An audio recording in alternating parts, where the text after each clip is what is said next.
Distinguished guests, ladies and gentlemen, good afternoon and good morning. The Global Water Leaders Forum will begin shortly. Due to the COVID-19, today's forum will be conducted on and offline. In order to make the forum go smoothly, I would like to ask our participants on site, please turn off your mobile phones or switch them to silent mode. For the online participants, please make yourself look nice on the screen. And before we begin, I would like to check the connection with our water leaders. So if there's any problem or disconnection, please let us know so that we can fix it. Does anybody can see our screen and hear the sound clearly?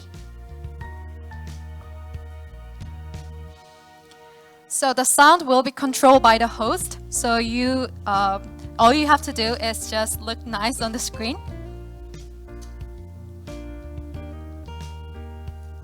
Okay, it seems that there's no problem with the connection. Today's forum will be conducted in English and Korean. For the Zoom participants, please select the language by clicking the Interpretation tab.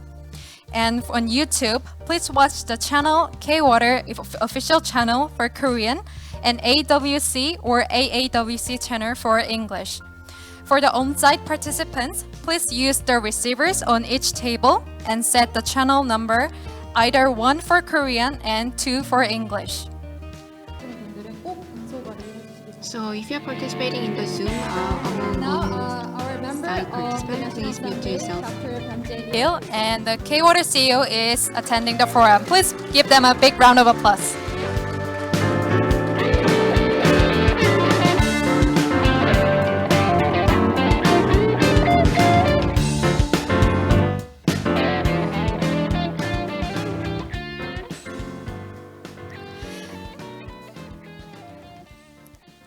Good afternoon and good morning, everyone. From now on, the Global Water Leaders Forum will officially begin. I'm Hyunjung Lee from K-Water Global Cooperation Department, and it is a great honor to be the MC for today. The Global Water Leaders Forum is co-hosted by K-Water, Asia Water Council, and Asia National Assembly Water Consultative Board. Unfortunately, due to the COVID-19, today's forum is conducted as a virtual conference. So by taking this chance, I would like to extend my deepest gratitude to all participants for joining on and offline with us. Before the opening remarks, I would like to introduce the honorable global leaders one by one. Firstly, we have the CEO of K-Water and the President of Asia Water Council, Dr. Jae-yeon Park. Please welcome him with a big hands.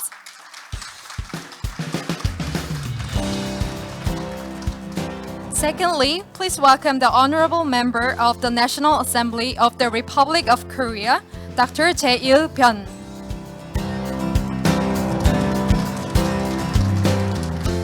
We also have Professor Il-won Seo from the Department of Civil Environmental Engineering, Seoul National University.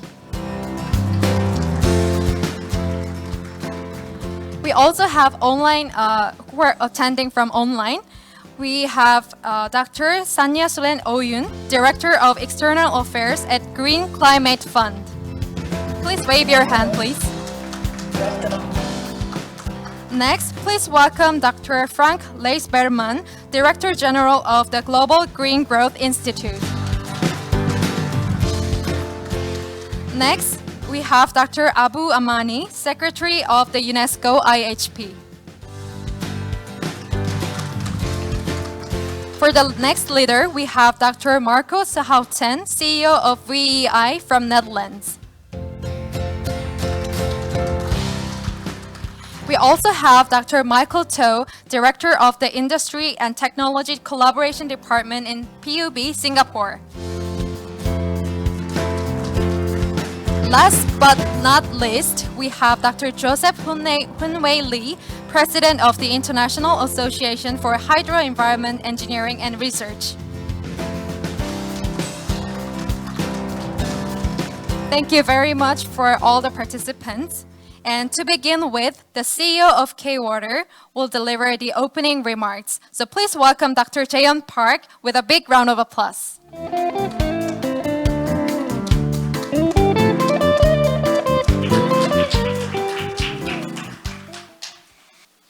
Good morning, good afternoon, good evening, depending on where you are in the world.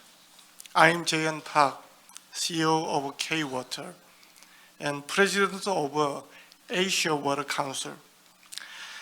I would like to take this opportunity to express my gratitude to Honorable Lawmaker Byun Jae-il, Dr. Amani, Director of UNESCO, Dr. Loic Pochon, President of World Water Council, Dr. Frank Rice-Berman, Director General of GGGI, and Dr. So-il Won for taking time out of your tight schedule to participate in the first Global Water Leaders Forum today. In responding to climate change and a post-COVID-19 world, the Global Water Leader Forum has brought together high-level delegates to discuss global water issues and discover ways to address the problem together by sharing their valuable insights and perspectives. Through their long-term experiences in the water sector. This year has seen an increasing number of floods and drought, along with the severe impact of climate change.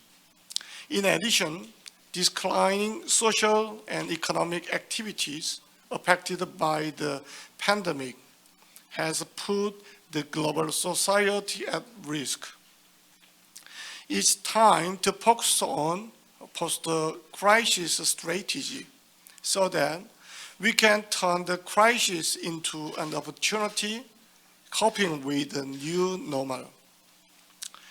In order to respond to the constantly changing environment of managing water and the future water-related risk, K-Water has set new objectives for management, which promote national water welfare, standards for smart water city, digital transformation, and Green New Deal.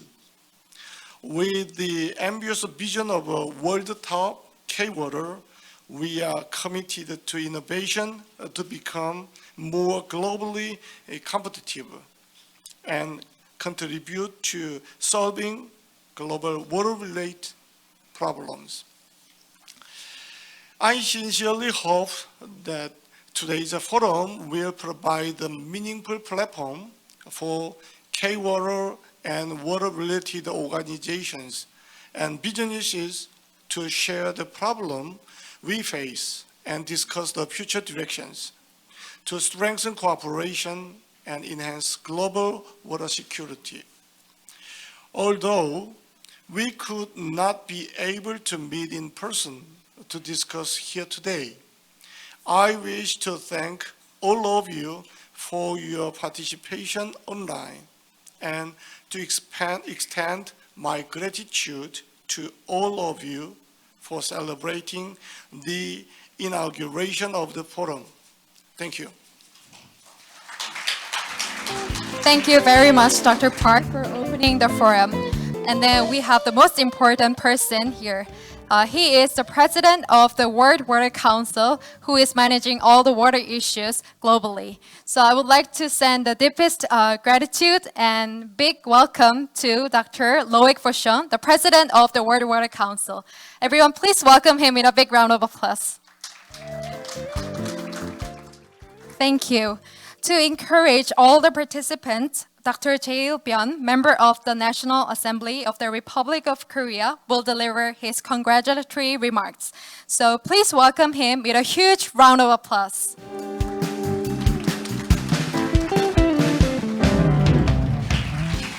Yeah, good afternoon. I'm Byun Jae-il, a member of the National Assembly of the Republic of Korea and the president of the Asia National Assembly Water Consultative Board. By taking this opportunity, I'd like to extend my appreciation to K-Water CEO Park Jae-hyun, Professor Seo Il-hyun, UNESCO Assistant Director General Samila Neo Beduella, World Water Council President Loic Po-shong, GGGI Director General Frank Rice-Berman, and all participants who are joining us both in person and online. As Dr. Park mentioned earlier, it is projected that more health and hygienic crises will arise from new types of infectious disease, including COVID-19, which threaten our daily lives now. In this regard, securing clean and safe water is the top priority to prevent and recover from these unprecedented difficulties.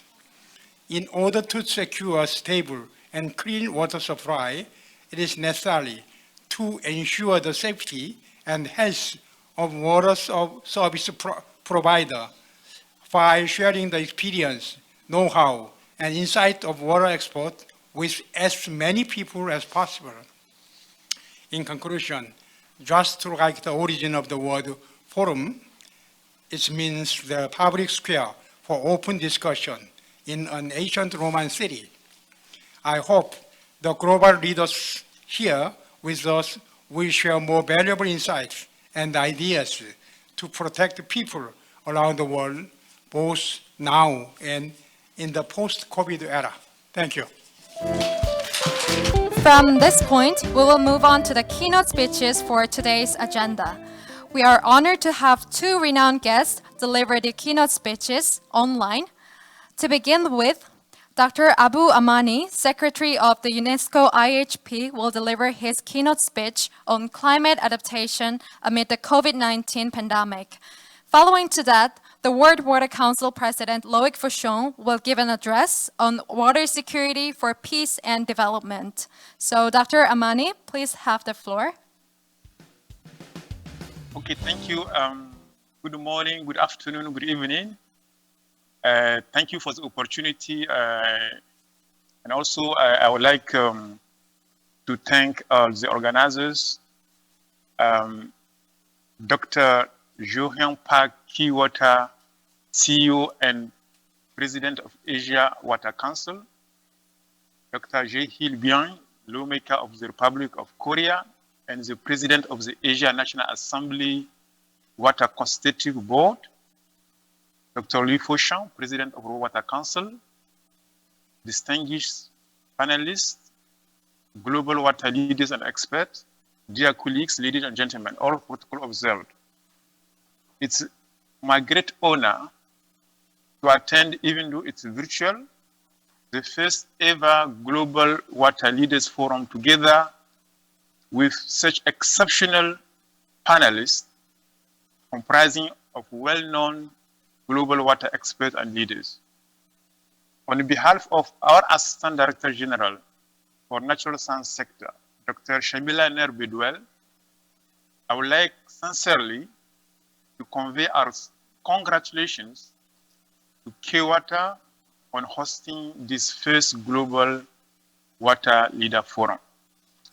Allow me also to take the opportunity to congratulate lawmaker Jae Il-byung for his appointment in September as the President of the Asia National Assembly Water Consultative Board.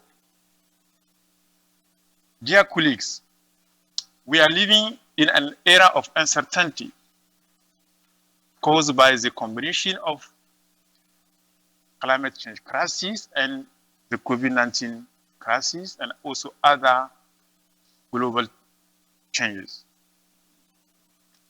In this, we know that climate change and COVID-19 have no boundaries. They are global issues, not a challenge for a single country or a single region. Dear colleagues, the recently published United Nations Development World Water Development Report 2020 on water and climate change, which was published by UNESCO on behalf of the UN Water, identify some key messages, but I want to highlight 3 of them. First message: climate change challenges the sustainability of water resources, which are already under severe pressure in many regions of the world, and amplifies water-related extremes, including floods and drought. That's the first message. The second message: water is a climate connector that allows to greater collaboration and coordination among different international agendas, including the Agenda 2030 with all the 17 SDGs, the Paris Agreement on climate change, and then the Sendai Framework on disaster risk reduction. So water is connecting those international global agendas and also other international agendas. Third message: while the need to address climate change through water is well recognized, this is not being translated really in action. Climate funds offer a great opportunity to provide additional financing for water. So I'm glad that we have one of the representatives of those funds. This could be an opportunity for discussion to see to what extent water could have also its entry for financing. We have also other many messages, but those are, I believe that for our discussions are those 3 key messages I want to highlight within this report. Ladies and gentlemen, as I said, water is a connector, and water security is indispensable for addressing climate change, reducing inequality in access to the resources that sustain life, and in achieving almost all the SDGs. We all know that no SDG among the 17, of course, the 6 is the water. The other 16, no one will be achieved directly or indirectly without water. So water is at the center of sustainable development. Sustainable water management was identified as an underlying risk factor when designing sound disaster risk reduction policies and strategies, and it has received a prominent role in countries seeking to fortify themselves from disasters and achieving the objective of Sendai Framework. The new urban agenda also has a significant part of focus on responsibility in providing sustainable water services to all. Dear colleagues, climate change will affect the availability, quality, and quantity of water for basic human needs. Unfortunately, threatening the effective enjoyment of human rights to water and sanitation for potentially billions of people. Holistic scientific approach for evidence-based decision and enhanced capacity are needed in addressing the complex water, climate, and pandemic nexus challenges. Indeed, we cannot manage something we don't know properly. Therefore, better understanding the water complex interlinkages is crucial. The UNESCO Intergovernmental Hydrological Program plays a key role, as you all know, as a platform for scientific networking and cooperation to contribute to provide valuable water information and tools on key areas of concern, including, among others, hydrological extreme, floods and drought, and the related opportunities for climate mitigation, adaptation, disaster risk reduction, on groundwater, water quality, water scarcity, nature-based solution through eco-hydrology.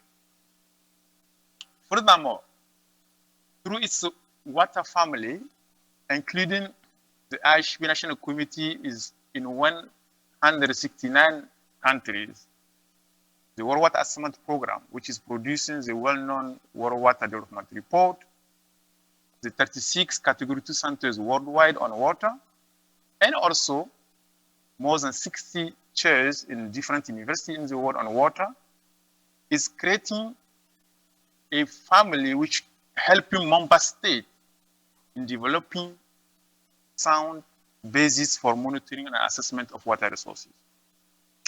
We also explore issues related to water in cities. This is very, very important. As we all know, we are more human people now in the world, and it will continue to grow. The water in the cities is another next challenge. We are also working on that aspect. In that regard, we are implementing currently a project thanks to the generosity of the government of Republic of Korea on water, climate change, and cities. And currently we are doing it in select countries in Africa and Asia. And this is a long-term program we have for the next 10 years. Thank you very much for this support. And this really, I'm very grateful, and on behalf of UNESCO, to emphasize on this aspect, this very important project. Dear colleagues, we have only many other tools, but I don't have time to go through them. But let's come back to now the COVID. I talk climate change, and water is a key element of solution, climate change. Now on COVID, clean water, safe drinking water, and basic sanitation are essential conditions to overcome COVID-19. We all know without water, we cannot even wash our hands. Without the hygiene required to decrease the rate of the infection, we cannot address the spread of the pandemic. The global pandemic, unfortunately, has painfully reminded us, the ultimate urgency to address the issue of water access and sanitation to all. Because we know that, unfortunately, in many regions of the world, we have many billions, millions of people. We unfortunately don't have access to safe drinking water. SDG 6, which aim to ensure availability and sustainable management of water resource and sanitation for all, is unfortunately, I'm emphasizing on this, is unfortunately off track. If we are continuing in this trend, unfortunately, we will not achieve SDG 6 and many other SDGs. So we need to mobilize to boost, to accelerate the implementation of SDG 6 and other SDGs. In that regard, as we all know, UN Water launched what we call the SDG 6 Global Accelerator Framework to mobilize all stakeholders in the world so that we can accompany member states to boost the implementation of SDG 6. Significant effort in investment and development of sustainable and resilient water infrastructure, as well as capacity development, are needed to accelerate implementation of SDG 6. There's no doubt about it. We need to have more investment so that water could be mobilized and be at the needed uses. But not only that, we need also a meaningful participation of girls and women. We all know gender is a key issue. We know that among the 4 pillars of AWRM, one of the pillars we have the critical participation of women on water management. So involving women is essential so that we can have gender transformative water policies. This is very, very important aspect of capturing gender aspect.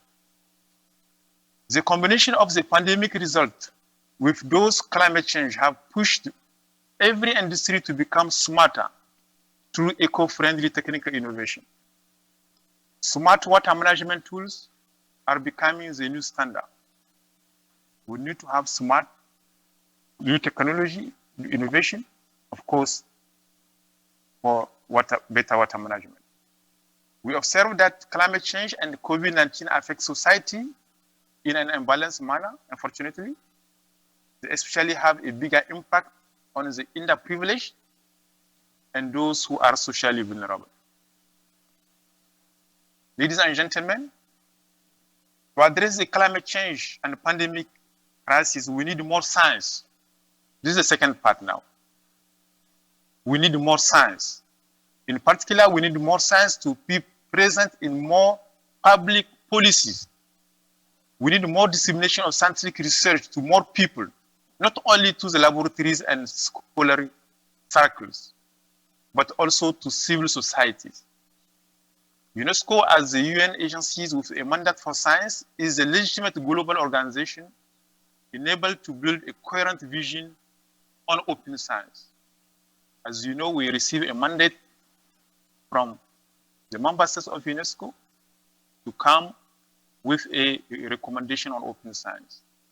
A draft recommendation is already available, and it's still in discussions, and it will be presented next year during the UNESCO General Conference for approval by member state of UNESCO. This is very, very important, having open science. UNESCO has continuously emphasized the needs for international solidarity and significant water cooperation. So in order to respond as a global community, there is a need to collect and share the experience and insights of leaders, especially in decision-making, to develop innovative and effective policies. The role of leaders, your role, the leaders here today, is important more than ever in this era of prolonged crisis.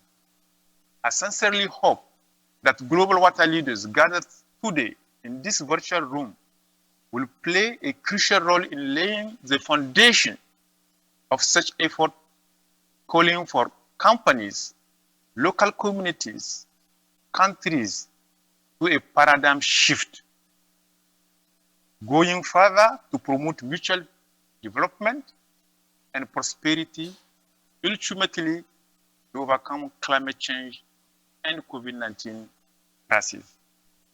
Now it is the time to change our mindset, to take actions jointly and strengthen cooperation with a shared vision. We have no luxury of the business as usual model, where nations and regions develop their responses in silos. Together, and only together, we will succeed for building resilient societies, building back better, and leaving the one behind. Thank you very much. Thank you, Dr. Amani, for delivering such inspiring speech on behalf of the UNESCO IHP. For the next keynote speech, I would like to invite the President of World Water Council, Mr. Loic Fauchon. Loic, President Fauchon, the floor is yours. Thank you. Good afternoon, everybody, or good morning for those who are in Europe. Dear President Dr. J. Yon Park, and dear President Dr. J. Hilbyun, I would like to thank you for inviting the World Water Council to participate to this, as usual, to this Global Water Leaders Forum. I would like more globally to thank my Korean friends to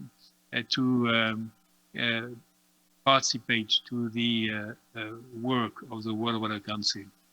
I regret that the current sanitary conditions do not allow me to be with you in Korea, your wonderful country, your country which has welcomed me so warmly many times and organized the 7th World Water Forum with great success.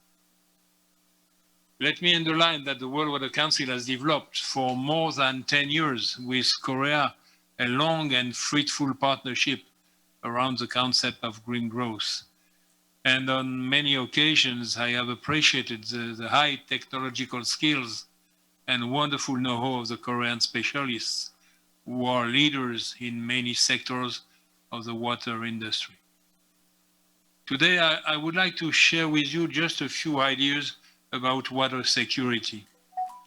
As some of you know it, I've been thinking and expressing on this subject for several years, and I have now the satisfaction to note that this subject, this issue has become a worldwide major concern for global development, but at the same time, for nature conservation.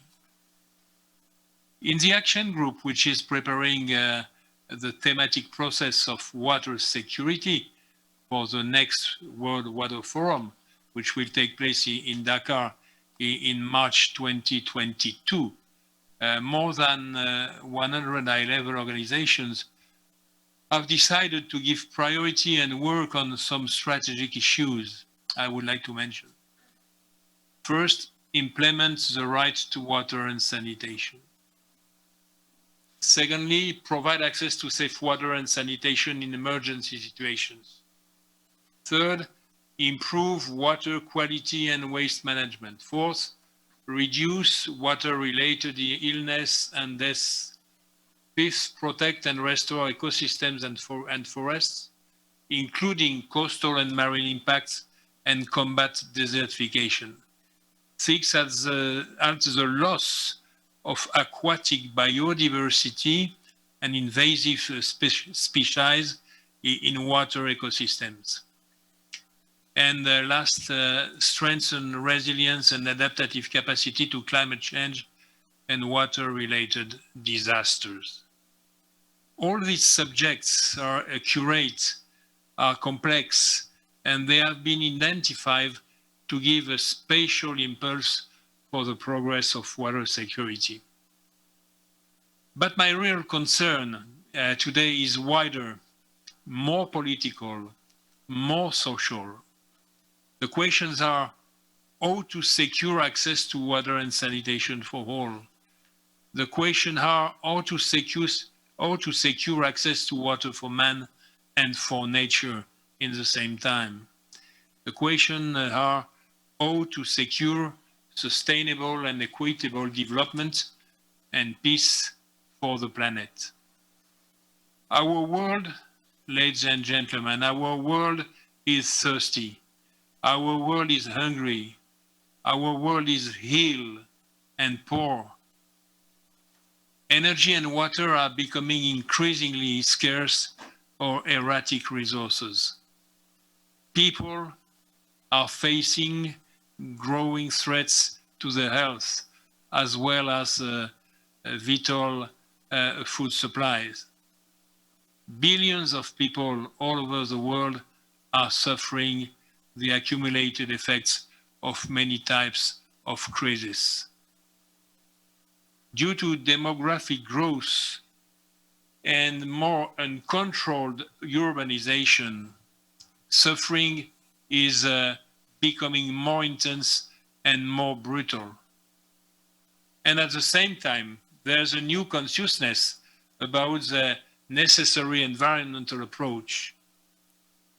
Peace and dignity and a fairer world in the long term depend on two elements. First, access to development opportunities, and secondly, the need to protect the natural world. To develop and protect nature, we need to act with mutual respect and find a sustainable balance between the use of our increasingly coveted natural resources and the need to protect them. And water is one of these natural resources. And it has become a rare commodity in terms of both quantity and quality. Due to our careless domestic, industrial, and agricultural uses of water, resources in our rivers, boreholes, water tables, dams, and reservoirs are under pressure and rapidly being depleted. Water security is first of all an equation of balance between supply and demand. And as the demand for water increases, supply is insufficient. At global and local scale, our lives depend on the availability of water. If we fail to manage its availability, we condemn entire populations to being excluded for development and equitable enjoyment of fundamental human rights. Collectively and individually, this is our responsibility, or rather, these are our responsibilities. We must remember to ensure water security worldwide for us all and by us all.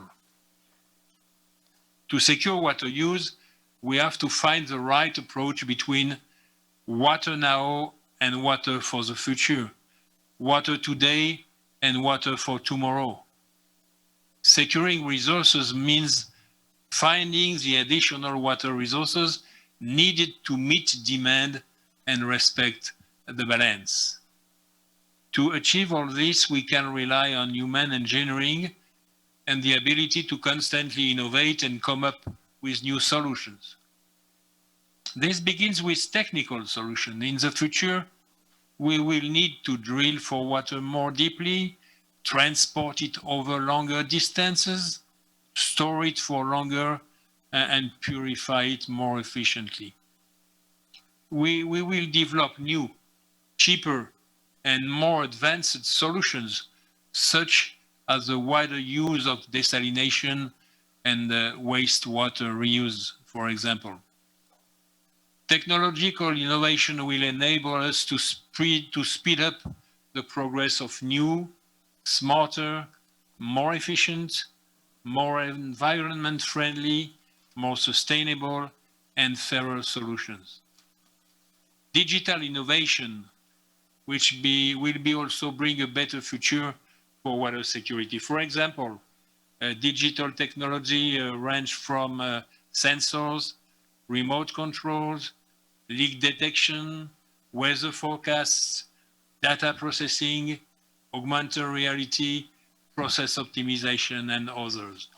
But all the technological and digital solutions will be a real progress only if they are respectful of basin water sharing, respectful of ecosystems protection, and respectful of nature conservation.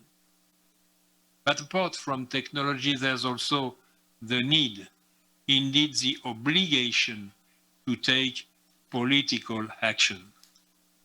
Global water security has now become an integral part of every country's national security and foreign policy. To improve efficiency, we now need to go beyond the concept of integrated water resource management, which is a vertical approach, to the short water cycle. It needs to be combined during the years to come with a horizontal approach based on the fundamental links between water, energy, food, and not only this nexus, but also health and education, but applying what I call the 5 fingers alliance concept.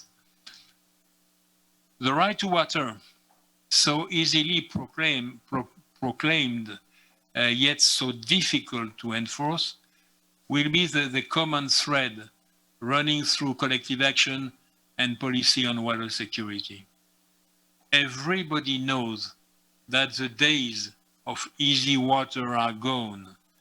We must build to ensure that every drop of water is useful for these basic needs.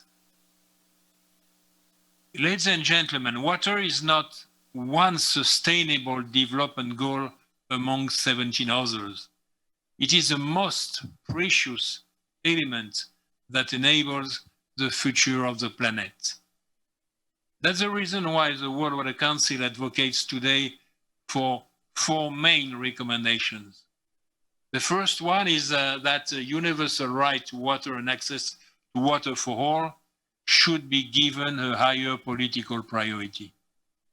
The second one is that financing water, better knowledge, and shared governance are keys to implement water priority.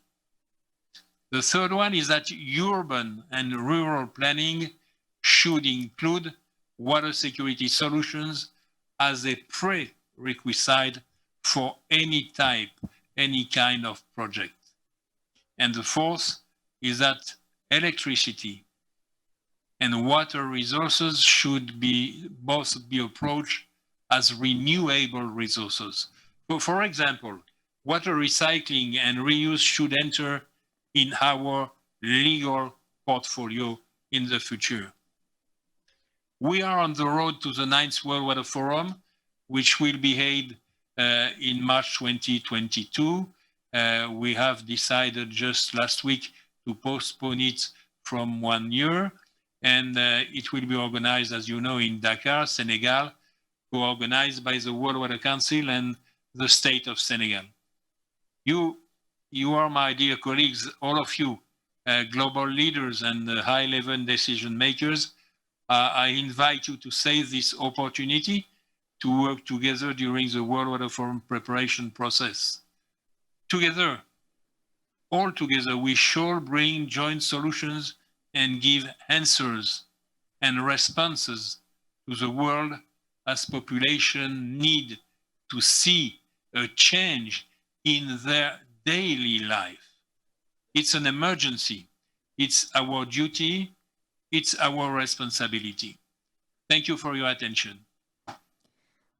Thank you, President Fauchon, for the memorable speech that emphasized the importance of global water security. So once again, we appreciate our 2 keynote speakers for sharing their valuable ideas and insights on climate adaptation and water security. Before we proceed to the panel discussion, we're going to take a commemorative photo with all the participants. For the water leaders who are attending here with us, please remain seated, while the leaders and participants joining online, please look at the camera on your computer. So if everyone look nice on the screen, we're going to take the commemorative photo online. So could you please wave your hands and show your bright smiles together? Our global water leaders.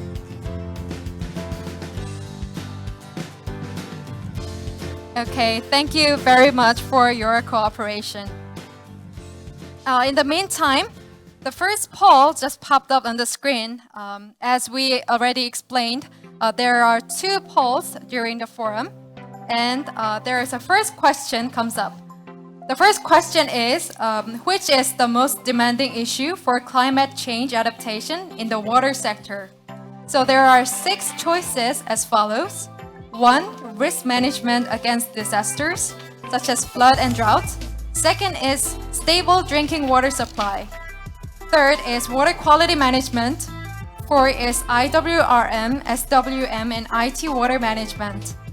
5 is wastewater treatment and sanitation improvement. And 6 for any others.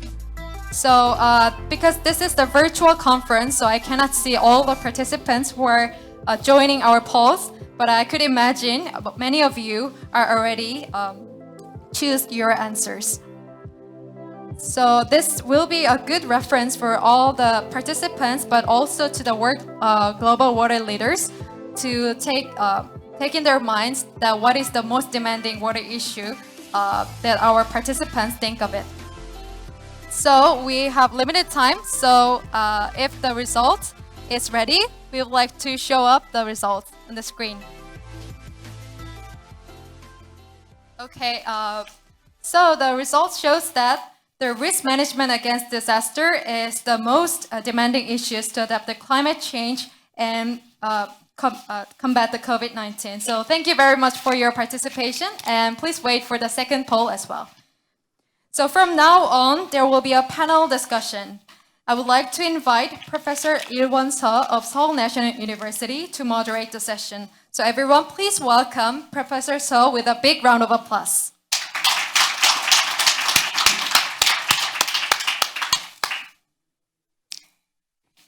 Good morning and good afternoon. I am Professor Il-won Seo. It is my pleasure to be the moderator for today's panel session. As a key part of today's Global Water Leaders Forum, we'll proceed with panel discussion now. To have an in-depth discussion in a limited time, I cordially ask all the panelists to keep to the designated speech time, 3 to 4 minutes. Now, let's begin the session. Regarding the topics of keynote speeches, I would like to ask a common question to all of the panelists and special individual questions to be followed. In consideration of the time, I request some questions to specific members of the panel at once. Now, the common question for all the panelists are as follows. As the keynote speakers presented earlier, the global economy has plunged into a deep recession due to COVID-19 pandemic, and additionally, the world faces significant climate change challenges. This year, a number of countries have suffered from climate-related disasters such as floods and typhoons. In response to these challenges, how has your organization prepared for and developed a strategy for disaster risk management and climate change adaptation? This common question is on the chat window on Zoom. Please refer to this when you answer the individual questions. First, I would like to direct this question to Dr. Frank Rice-Berman. Dr. Frank Rice-Berman, you have actively participated in numerous water-related projects through various work experience at Google and Bill and Melinda Gates Foundation, and etc. For the post-COVID-19 world, what sort of economic and technological strategies related to water management will we need in order to adapt to climate change and promote green growth in developing countries? Please answer to this question along with common questions earlier. Frank? Thank you very much. Thank you for the opportunity to contribute to the session today. The Global Green Growth Institute, GGI, as an intergovernmental organization supporting members to transition to a greener model of development, believes that greening the COVID-19 recovery, that is to provide green jobs as well as accelerate climate action, is both a key opportunity and also a threat.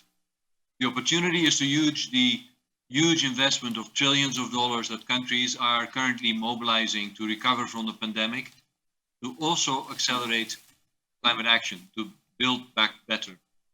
But the threat is that if we do not use this opportunity, given the need to pay back the debt created by the stimulus packages, there are unlikely to be other chances for similar investments. To date, the European Union and Korea have announced Green New Deals. They are good examples for greening the recovery, but the analysis of stimulus packages from other governments show that few have a green component, let alone a green component that outweighs the brown or more conventional investment. I think that must be our top priority. GGI has worked with its members to develop a model Green New Deal for emerging and developing economies, and is working with its member countries to develop Green New Deal plans. And the first projects, worth about $10 million, are about to be signed with one donor, particularly focused on LDCs and SIDS, and are expected to create some 30,000 green jobs. They include climate-smart agriculture and solar-powered irrigation for small island development states in these developed countries. And in fact, we believe that in rural areas, to create green jobs and adapt to climate change, climate-smart agriculture and solar irrigation in particular are high-priority opportunities to increase climate resilience of agri-food systems in a low-carbon manner. And for cities, there are multiple water, energy nexus points, opportunities to replace fossil fuel used for desalination with renewable energy, or using water-based district heating and cooling systems, for example. In addition, sanitation remains under-prioritized in many developing countries. And in developing countries that currently have low coverage of sewage systems, decoupling sanitation from wastewater and integrating sanitation with solid waste management, we believe, is an important alternative that needs further exploration. As in the energy sector, we believe that for water and sanitation, to move away from more centralized grid-based systems to more decentralized systems, providing self-provision of drinking water and sanitation can be expected to grow in importance. And I think it behooves the water and sanitation sector to both be prepared for such changes and to proactively explore solutions that can, as I said before, help green the COVID recovery at the same time as improve particularly the climate resilience, which is such a critical element for the water and sanitation sector. Thank you for your time. Thank you, Dr. Rice-Berman, for your view. The next question is for Dr. Sanjasuren Oyun. As a political and financial specialist in the environmental sector, could you share any adaptation and mitigation practices that GCF is currently working on to counter the climate change? In addition, please share your thought and give some advice on the role of governments, public sectors, and private sectors in achieving the SDGs. Please answer to this question along with the common question. Thank you very much. I hope you can hear me. And thanks very much for the opportunity to speak at this important event. And water has been always very close to my heart. I was also chairing Global Water Partnership a few years ago, major multi-stakeholder partnership, as you know.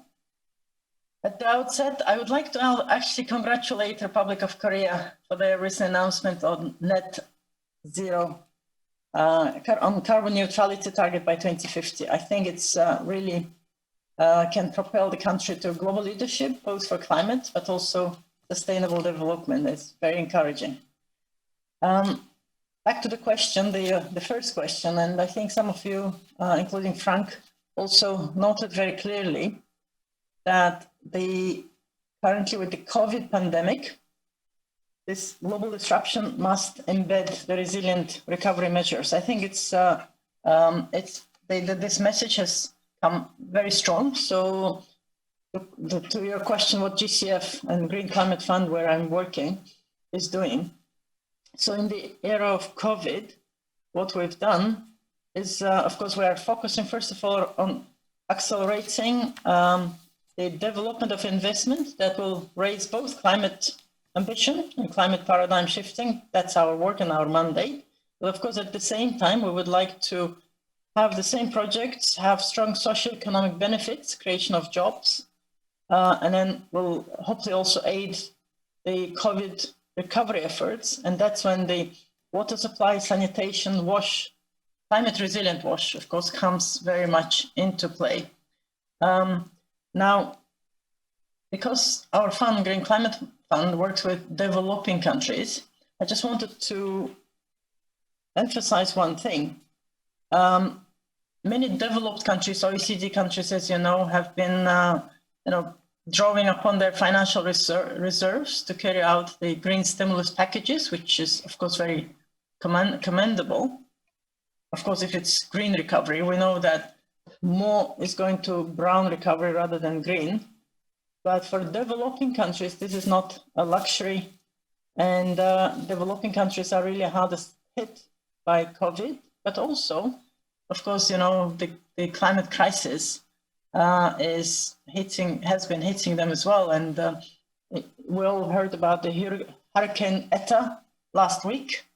For example, Ambassador of Honduras to Seoul, for example, visited us last week in Songdo at GCF, and he was saying that most of the budget has been redeployed already for COVID crisis. And once you are hit by disaster like Eta, and he was saying, for example, 60% of all their cities are underwater, it's very difficult to draw or find any new additional resources.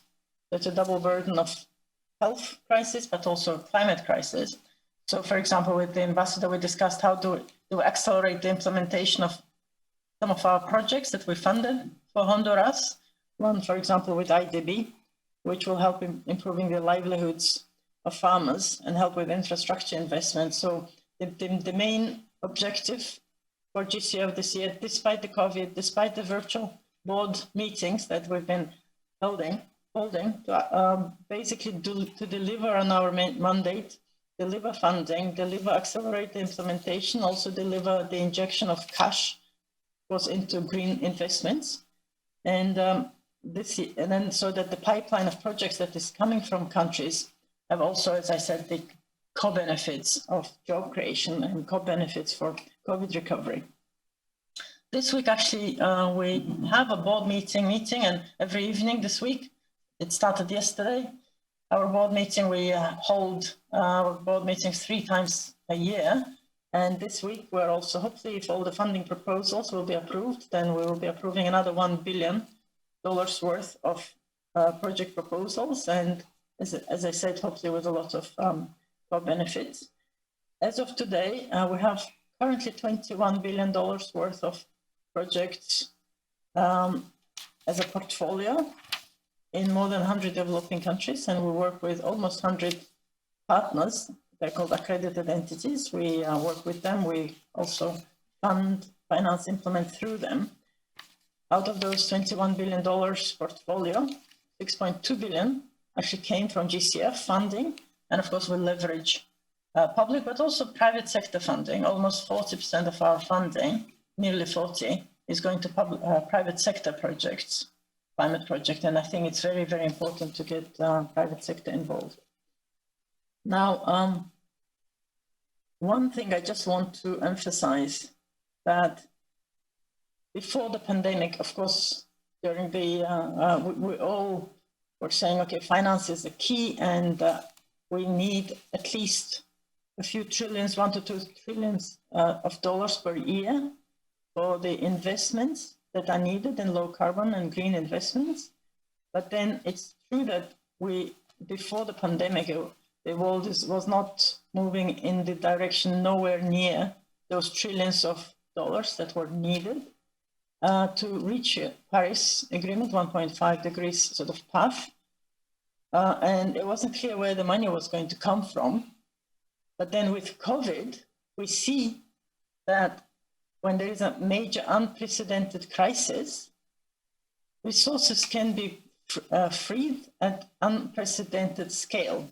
But again, in developed countries, and we've heard about $12 trillion actually that were actually freed and being deployed for the COVID green, I keep saying green, for stimulus packages. Unfortunately, not all of it is green. Since this is Water Leaders Forum, let me just very briefly mention that GCF's water security portfolio, but also pipeline of projects, is focusing on various areas of climate risk mitigation, adaptation, but in addition to climate resilient WASH, also IWRM, flood protection, drought resilience, irrigation, hydropower, watershed protection and restoration, wastewater recycling, also funded many projects on climate information and early warning systems. And again, in developing countries, and what our water sector projects portfolio is relatively quite a large portfolio. There was a question on the role of the governments, public sector and private sector. And I think the example of how GCF funds projects is an example of how public sector scarce money can leverage and move private sector, but also not only private sector, but other partners' investment to leapfrog for our partner countries into low carbon development and investments.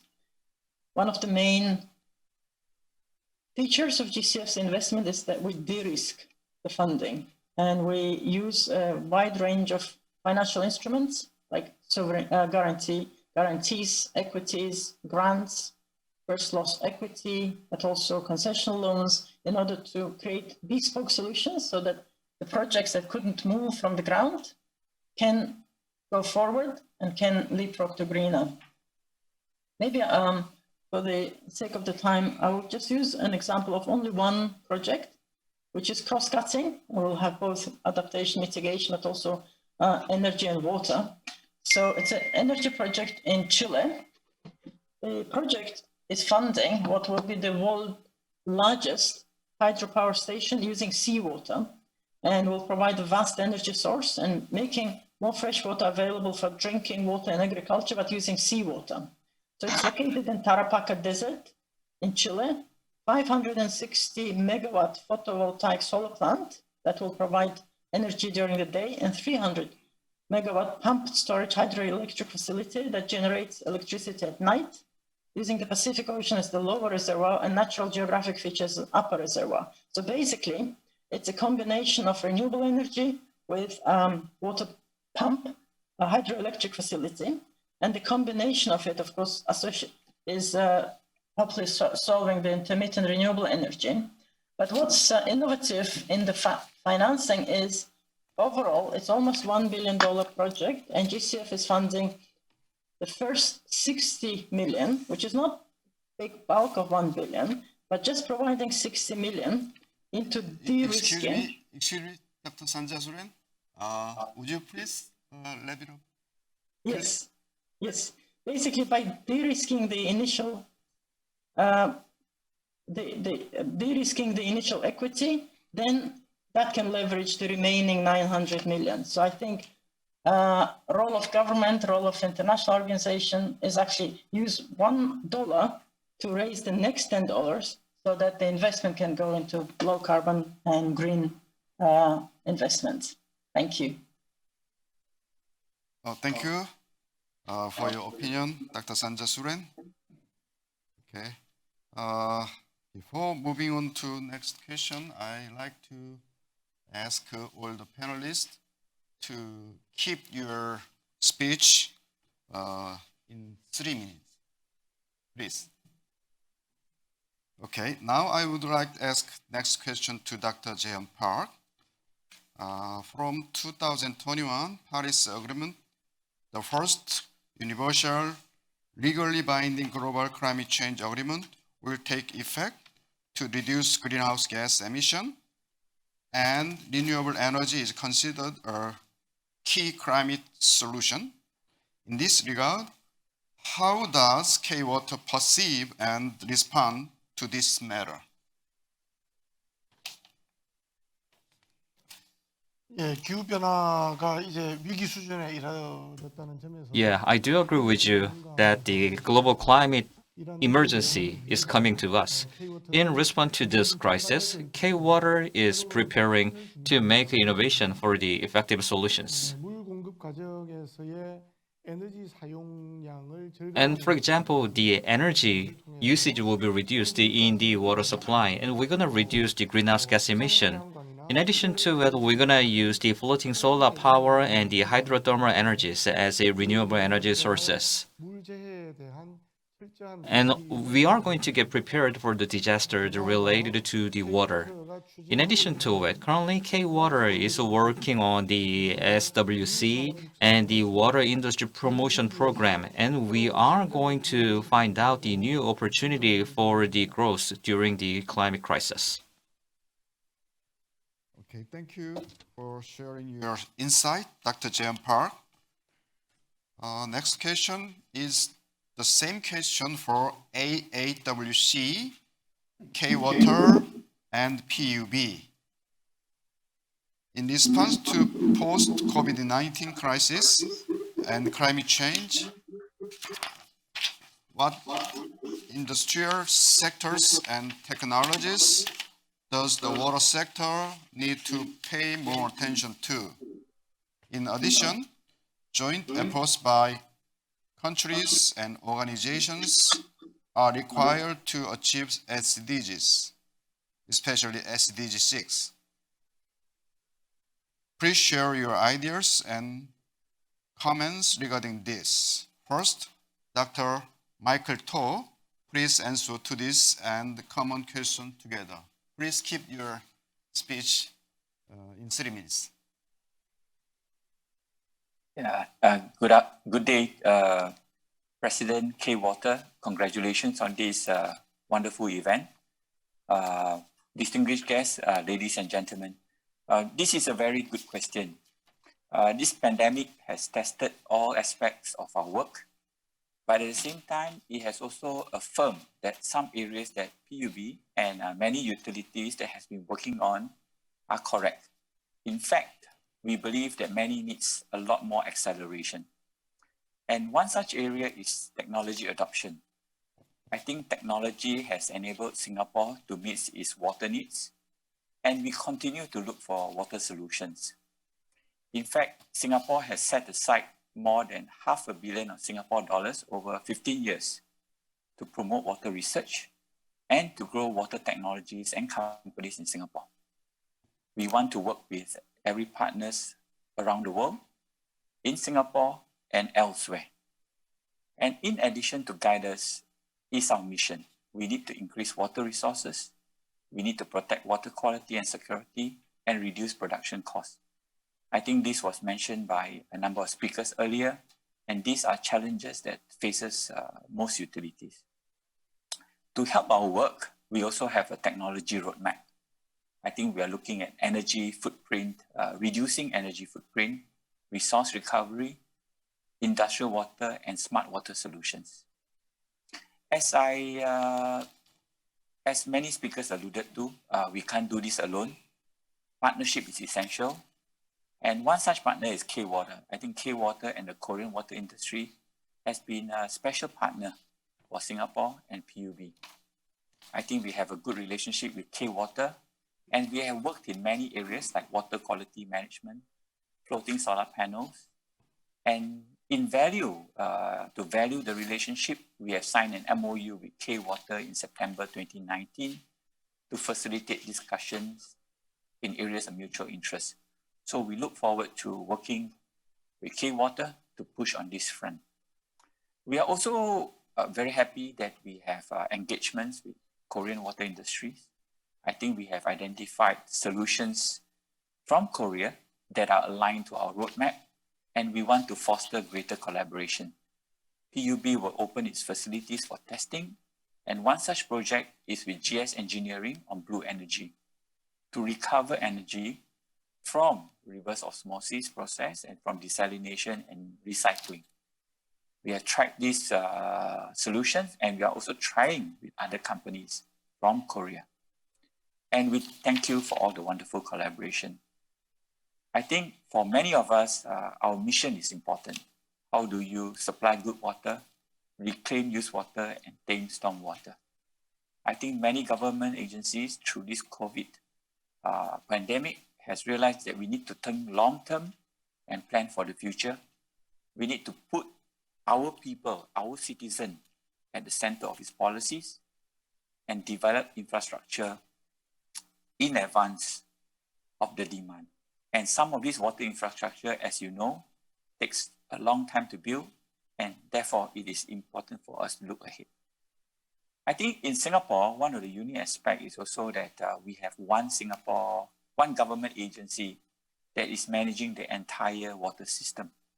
So it allows Singapore to manage our water resources in a holistic manner and make the necessary trade-offs to achieve this mission.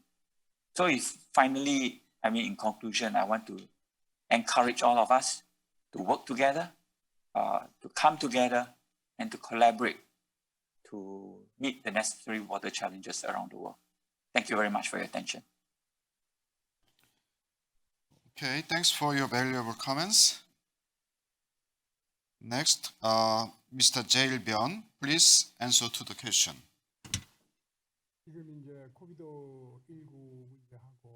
We are facing COVID-19 and climate change issues. And I think these are key issues that we have to solve at this moment. To respond to COVID-19, at the National Assembly of Korea, we had a meeting regarding how to finance budget, how to secure budget to respond to COVID-19. And at the same time, we have worked on the vaccination and other medication. I believe that they are very necessary to respond to COVID-19. So to develop vaccine and the treatment, the government is very engaged with these initiatives. So we are working with partners to develop vaccines and treatments. And even after COVID-19, I believe that we will be exposed to diverse viruses, and these viruses will threaten our lives. That's our prediction. So within Korea, we have to make sure that we have to build the best virus laboratory in Korea. So we have to make sure that we can fight against the viruses, and we have to conduct R&D activities to fight against the future viruses. And when it comes to climate change, what is the most important is to make net zero era. And at the same time, we have to secure the energy that is essential for human lives. And we have to look for diverse measures, especially renewable energy, to source electricity. And in Korea, we're focusing on hydrogen economy. So we are making sure that we can secure hydrogen, affordable energy in an efficient manner. So we want to utilize hydrogen to generate electricity. So we want to secure affordable hydrogen energy in an efficient manner. So we'll put all the effort and time for that end. So we need to fight against COVID-19, and we have to find the new source of electricity, and we have to develop vaccine. But these initiatives cannot be done by a single person or a single country. I believe that this is a global issue. Every country and every organization have to work together to address this problem. In that regard, I believe that using science technology, we can fight against COVID-19. At the same time, we can develop vaccines so that we can address the future viruses. And at the same time, we have to work on climate change response.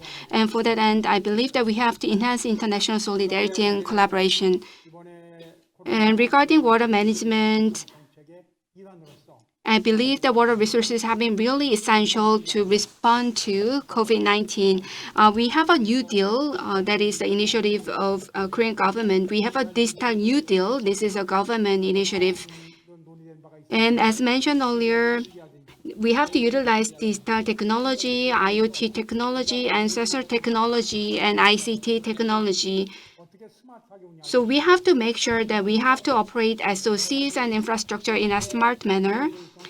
And we have to maximize the cost efficiency. For that end, SOC and digital business is a very important project for the Korean government. Using them, we can support the industry, and we can develop industrial water and agricultural water and domestic water and so on.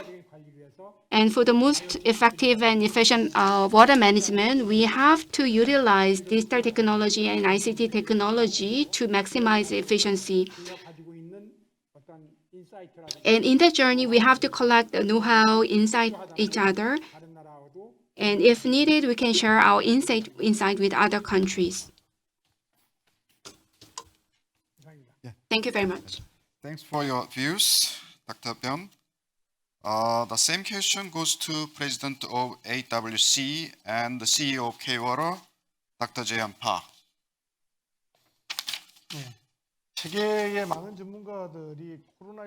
Many of the experts believe that there will be another pandemic after the COVID-19, as there is a chance for another pandemic in the future. So, rather than calling the post-corona, we are gonna live in the era with corona. Probably that might be the right description, with corona.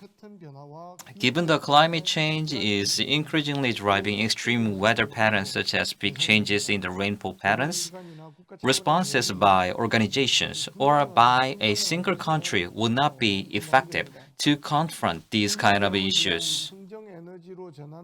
In response to climate change adaptation, we need to focus on the renewable energy development, water such as floating solar power and hydrothermal energy. And with other countries or organizations, we've been working together we've been working with the PUB, and there has been regular meeting between the two. And we are working really hard to manage the technology such as renewable energy for the reduction of the emissions and the reuse of the treated wasted water and the water management. And in this respect, I propose a technological collaboration and cooperation with the PUB for the renewable energy with water.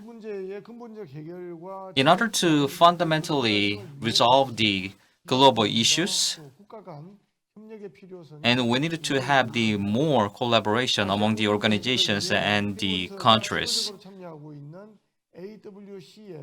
Economic and technical solutions of the AWC and the legislative and the political support from AAWC together will be a great milestone in the process of finding a solution for the global and the Asian water issues. Besides, K-Water and AWC are actively participating in the 9th World Water Forum as a part of the pilot group for the water security, and the AAWC is now under the discussion on its role in the forum as a representative platform for the parliamentary diplomacy. That's it from me. Thank you very much. Thank you, Dr. Park, for sharing your insights. Next question is for Dr. Joseph Lee.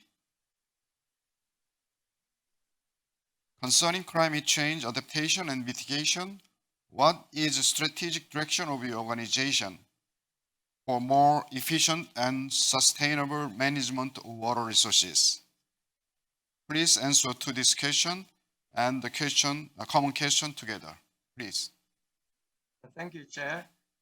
President Dr. Park, Honorable Dr. Yun, thank you for the opportunity to speak here and share some of my thoughts. In the limited time available, I just highlight a few things that we do. Earlier, there was a comment that more science is needed. I would say more science and engineering is needed because that's what IHR does. We are an international network of experts in 98 countries. And basically, we contribute to the cause through our knowledge products and global events. So just briefly mention 3 examples. Well, 6 years ago, we've already established a working group on global water security to galvanize the interdisciplinary strengths of top experts in different fields to tackle the key issues, to promote awareness in the profession, and to disseminate frontier R&D through our knowledge products. As an example, during the COVID crisis, just March this year, March 21st, 2020, in commemoration of the UN World Water Day, we mounted a half-day online forum specifically on hydro environment engineering and adaptation to climate change. And we gather experts from 3 continents to convey the latest state of the art, the solutions, the best practices. And it was viewed by 13,000 over the world, over 60 plus countries. And much of the R&D, the strategic R&D related to organization has been devoted to the impact of climate change on water resources, how to factor in these extreme events in the design, in the planning of the water infrastructure. Secondly, we bridge research and practice. Many of our members contributed solutions for national government, state-of-the-art guidelines. We published white papers on design criterion, on climate change. And these can be structural or non-structural measures. And these are exemplary solutions of climate change adaptation of governments. These can range from award-winning urban stormwater diversion and storage schemes in sponge cities to smart water management to conserve water or minimize leakage, and using the state-of-the-art AI, not just IoT, but really a state-of-the-art groundbreaking technology. And advanced technologies often play a role in these innovative solutions, as we all know. Thirdly, and most importantly, we've established a working group on eco-hydraulics and nature-based solutions to develop nature-based solutions to combat climate change. And as stated earlier, I mean, the impact of climate change on the ecosystem is very complicated. Many large lakes in Africa, for example, have changed character due to urbanization, due to climate change. And it's the interaction of the physical system and biological systems. And eco-hydraulics is a key theme, the interaction between flow mechanics, biology, water flow, etc. Because this relates to many of our measures, nature-based solutions, river restoration, use of sand engines for land creation, mangroves for coastal protection, and development of coastal reservoirs, for example, is a key measure to address water security. And actually, we are 85 years old. In December, we'll celebrate our 85th anniversary, and our strategies reflect in the 3 themes we choose: eco-hydraulics and nature-based solutions, AI and water. Despite all the talk, the penetration of AI in water is still very weak. A lot of opportunities for innovation, for economy, for entrepreneurship. And lastly, water security in Africa. We believe we are expanding our reach for collaboration. Finally, I'd like to make 2 points for suggestion for the leaders here, people with resources to pay billions of dollars. One is, I feel that much greater investments in monitoring of coastal ecosystems are needed. For example, Hong Kong, we've experienced 2 super typhoons in the past 3 years. And when you want to deal with the problem, the data is not there. Very often the data is not there. And when you talk about ecosystems, it's even worse because you need long-term data to differentiate the effects of climate change from noise. And that really needs very, very advanced technology, how to monitor the change in species over time, etc. And so that's the first point. The other is, I echo the one comment made, more dialogue between science and policy, and that comes with international collaboration. We're very happy we're entering collaboration right now with K-Water. Thank you, Jim. Thank you, Dr. Joseph Lee, for sharing your ideas. Now, I would like to next question for Dr. Abu Adam Amani and Dr. Marco Suhauten. UNESCO and VEI has developed many projects for countries with significant water-related issues. Please share some best practice of your organizations in this regard. Furthermore, global experts from various fields like industry, academia, and politics gathered here today to attend the forum. Could you give some advice on field of international cooperation in accelerating SDGs action? Please answer to this question and the common question together. First, Dr. Amani, please answer to this and the common question together in 3 minutes. Okay. Please. Yeah, thank you once again for the floor. I want to start with the last question regarding the accelerating of SDGs. Within my intervention, I highlighted that UN agencies through UN Water came together to launch what we call the SDG 6 Global Accelerator Framework. And I believe that this is a very good example of partnership among UN agencies, helping to mobilize collectively as one to support countries in accelerating the SDGs. Now, within that framework, this gives me the opportunity to continue with the second part of the question. Within that framework, 5 priority areas were identified. First, we have the financing. I talked it within the remark. The second one is on the data and information, because also within my remark, I highlight on the science, the knowledge base to take decision. The third one is on capacity development.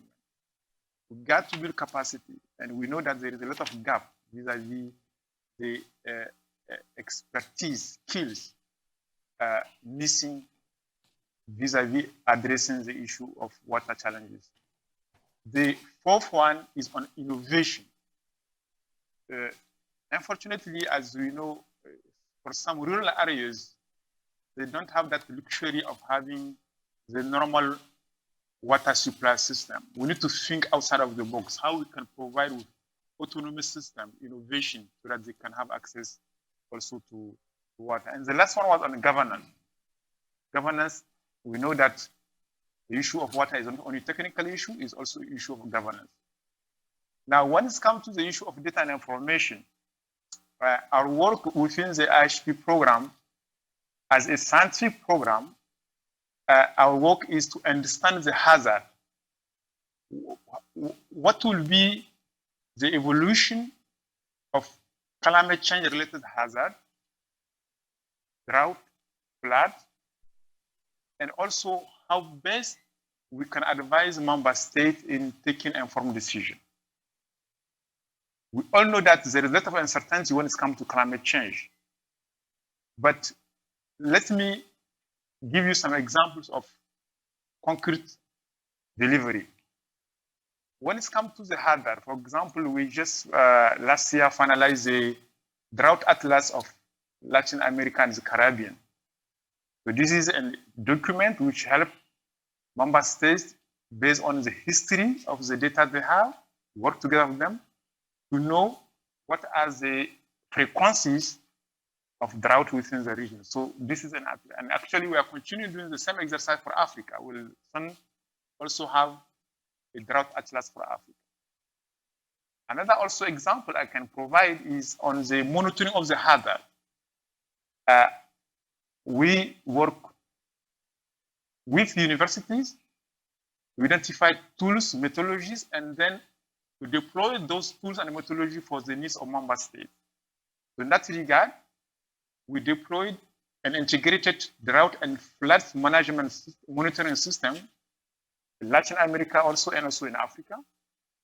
And currently we have a very important project for 2 river basins in Africa, for Volta River basins and Niger River basins, working with the ICHARM, the International Center for Hazard and Risk Management in Japan, deploying early warning system for flood management for those regions, and also building capacity of experts within those regions. So those are concrete examples which we have been doing and will continue doing them. And finally, within the framework of accelerating the SDG 6, we, with other partners, there is a coalition which is called Climate and Water Coalition, which is hosted by WMO, which help to identify data and information which are relevant so that member states really can take appropriate decision when it's come to accelerating SDG 6. So let me stop here. Thanks for your valuable comments, Dr. Amani. Next, Dr. Shuauten, please answer to the questions. Thank you so much also for having the opportunity to participate in this important forum. The organization I work for is VEI. What we do, we are owned by water operators. And we are a social enterprise, meaning that we are for and from water operators. And we organize a solidarity between water operators. So we operate in about 20 countries and we support about 50 water operators worldwide.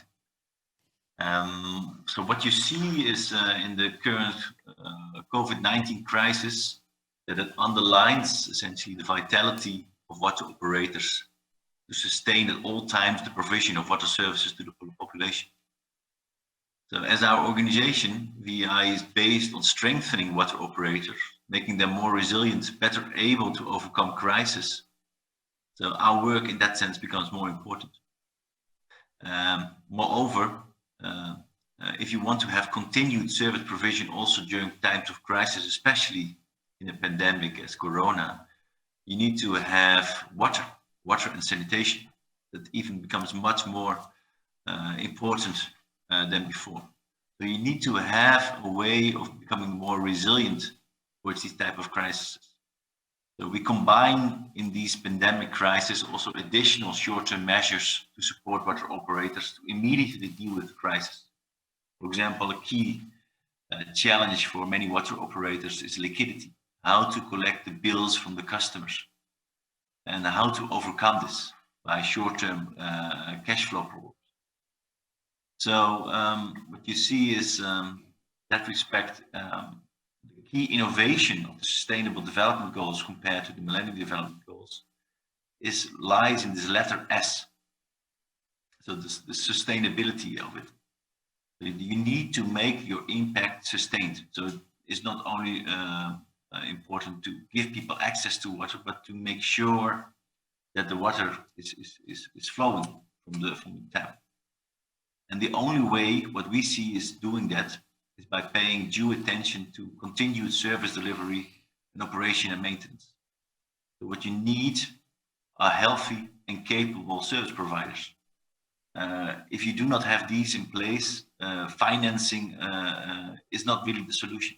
You need to have the implementers there. You need to make sure that if infrastructure is built, that it will continue. You need to make sure that water flows through the pipe. But we also see that also in the coming 10 years, most of these providers will be of public nature. So it is important, that's what we are advised, to pay due attention that there is sufficient income. So for example, focus very much on tariffs.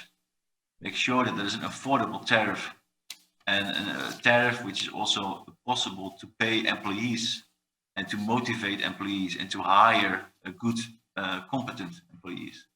Skills and training, for example, I'm happy that also IHE is participating in UNESCO IHE because it's very important to build up the capacity of staff, but also structure.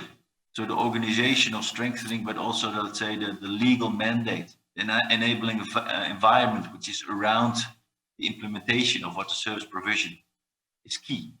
So how to deal with political influences. Water will always be to some extent a political good, but how to make sure that that is used for the best. And also, of course, that relates very much to public financing. So there's a lot of focus on private financing, but what we see is this sector is still very much dominated by public financing, which is much more often in a sense of priority setting than of lack of funds. So as VEI, we organize ourselves very importantly, not through projects, but through partnerships. But because what we see is that the water sector is, you need to have patience. You need to be there for the long haul to make an organization and to help an organization become healthy. That takes time. So therefore, we have our programs have 10 years periods, because if you cannot change the world in 1 or 2 years. Based on that, through these partnerships, we call that water operator partnerships, WOPs, we are able to help and realize better the sustainable cooperation. We're looking then for sustainable water services improvement. Nice example in this respect, for example, is how to overcome a crisis.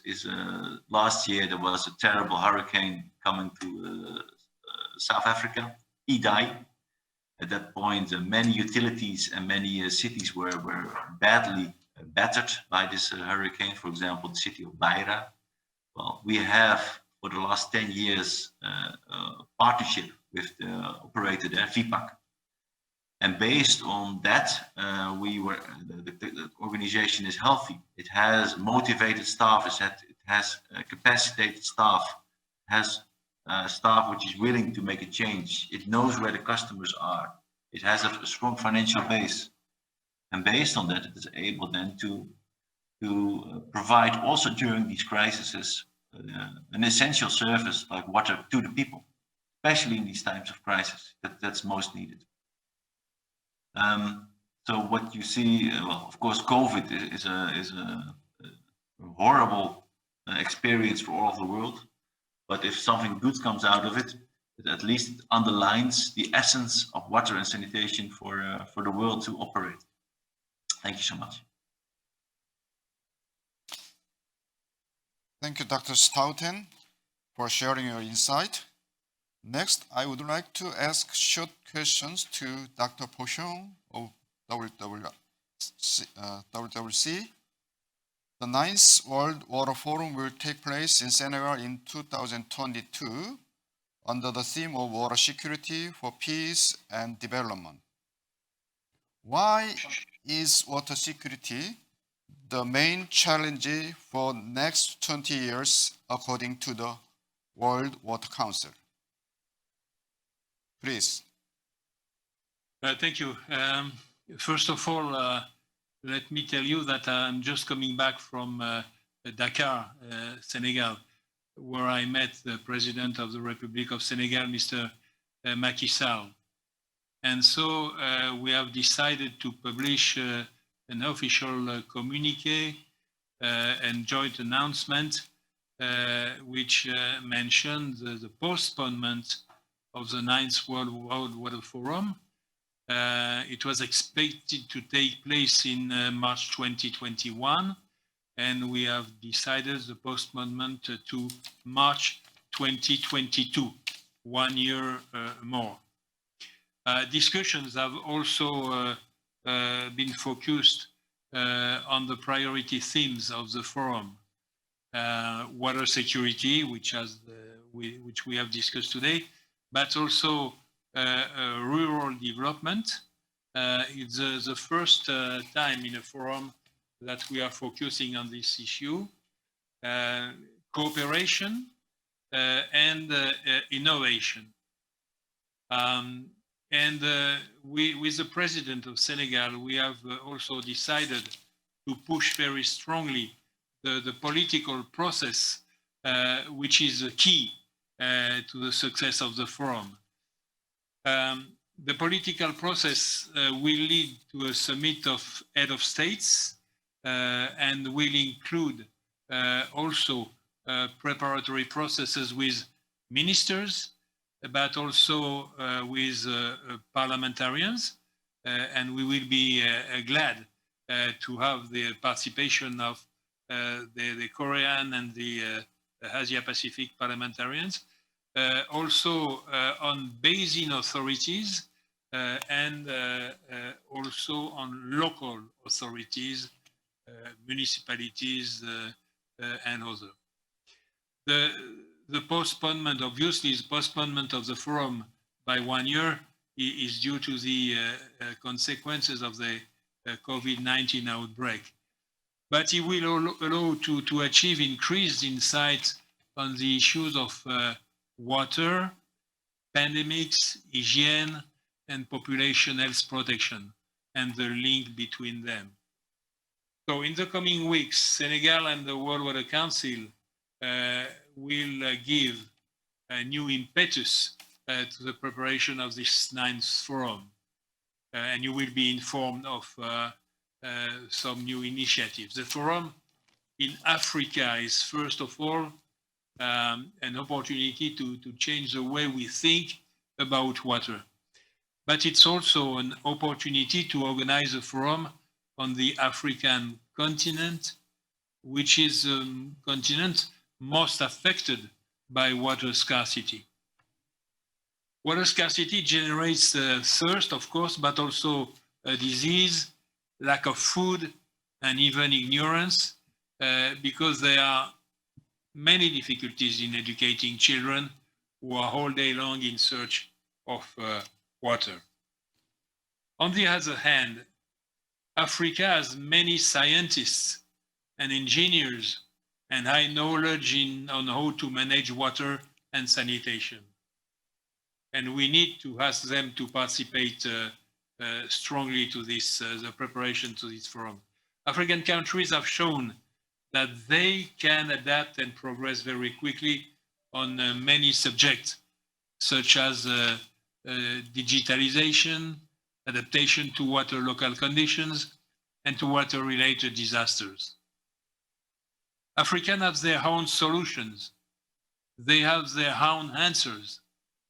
And the Dakar Forum will be the opportunity to show them to the world.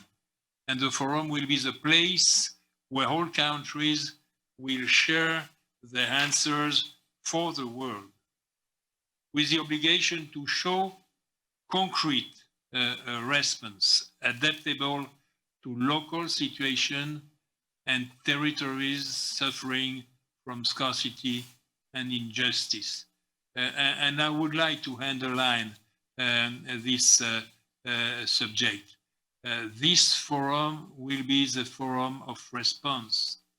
I invite you again to reinforce your participation to the working groups and all the preparatory processes which will contribute to make the forum historical momentum. So again, thank you so much, dear Korean colleagues, for inviting the World Water Council in this forum, and great success to everybody. And thank you for your participation to the next World Water Forum. Thank you. Thank you, Dr. Po Hyung, for your valuable comments. Next, the additional question is for Mr. Jail Byun. Recently, you were inaugurated as the new president of AAWC. What do you think about the role of legislative instruments for water security in responding to the increasing severity of climate change? Please. So we are talking about climate change issues and COVID-19 issues. And for that end, water management will be very essential. Many presenters already talked about that. And I believe that Korea can make a contribution to the world. And these issues that the world is facing right now, in that regard, the AAWC is at the center to respond to these issues. And especially, we have to work hard and we have to tackle water-related issues in the developing countries. And for that end, there should be very strong support from the government in terms of administration and legislation. So at the National Assembly of each country, they have to think hard about legislative support so that they can tackle water issues. So we can exchange this information each other. And in terms of Korea, we can have a discussion with K-Water, and we can make a new proposal to K-Water, and we can suggest a new solution to K-Water. We can have a consultation with K-Water. By doing so, I believe that we can tackle water-related issues. And on top of that, at this moment, we are facing fourth industrial revolution and digital revolution. And against this backdrop, and if you look at the global trend, there is a concentration in the city. There is urbanization and acceleration of urbanization. So we have to think about how to solve the water issues in the cities, and so in the acceleration of urbanization, we are witnessing many pollution. So we have to reduce the pollution, and we have to prevent flooding in the cities, and we have to restore rivers within the city. So with the development of the urbanization, these issues are emerging. So we have to respond to the issues really actively, and we have to work hard with relevant organizations. Thank you, Mr. Bjorn, for your valuable comments. And thank you all of the panelists for sharing your knowledge and such diverse insights with us. Once again, I would like to thank all of you, and I'd like to wrap the session now. Thank you. Thank you very much, Professor So, and all the water leaders for sharing such invaluable insights with us. Due to the time constraint, we would like to move to the next program. There will be a MOU signing ceremony between K-Water and IAHR before the closing. So Dr. Park, please proceed to the MOU table, and Dr. Lee, please prepare for the online ceremony. Through signing this MOU, K-Water and IAHR look forward to strengthening partnership and global communication to resolve water issues. So Dr. Park and Dr. Lee, please kindly sign on the MOU respectively.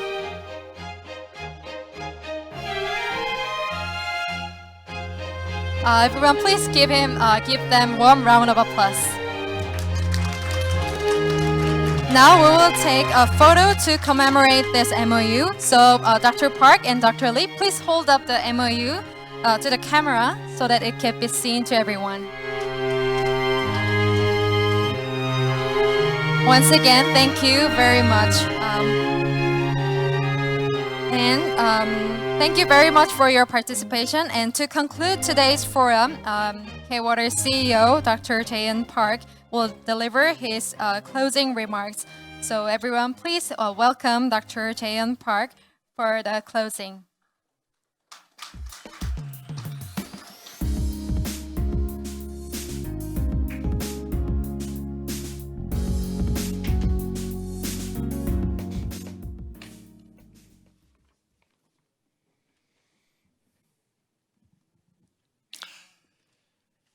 We have reached the end of the first Global Water Leaders Forum. I wish we had more time to continue our discussion, to share your insightful thoughts.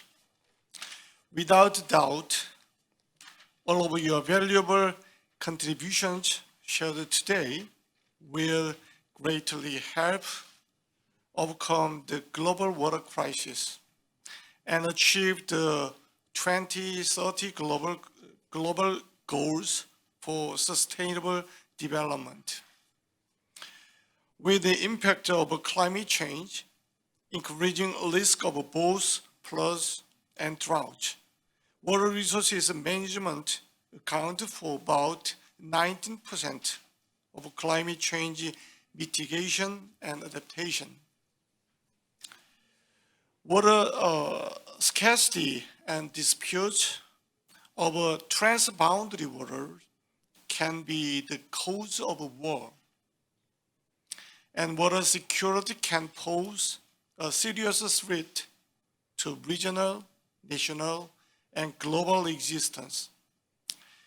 This is a great need for effective water resources management to prepare for fourth industrial revolution, digital transformation, new normal, and climate change crisis. We will be able to develop together by collectively sharing our experiences and insights through the mutual cooperation of various stakeholders beyond the effort of one country or one organization. I hope today's forum contributes to the ongoing conversation to explore how we can achieve SDG 6, ensure access to water and sanitation for all, and global water welfare.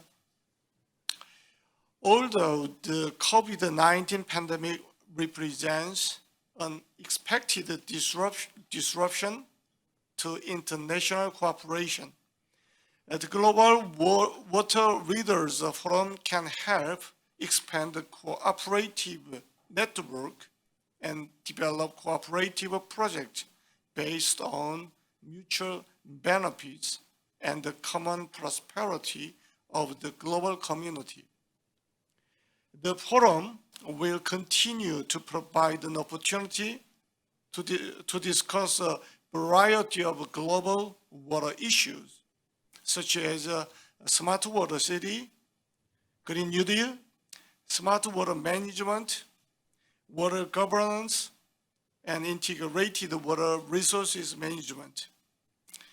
Your presence here today has been invaluable and has helped make the event a great success. I would like to express my deepest thanks Thanks once again, and wish you all the best in your future endeavors. Thank you. Thank you very much, Dr. Park, for closing the forum. This will officially conclude the Global Water Leaders Forum. So I sincerely appreciate all of you for joining us today, and I look forward to meeting you face to face in the near future. Thank you very much.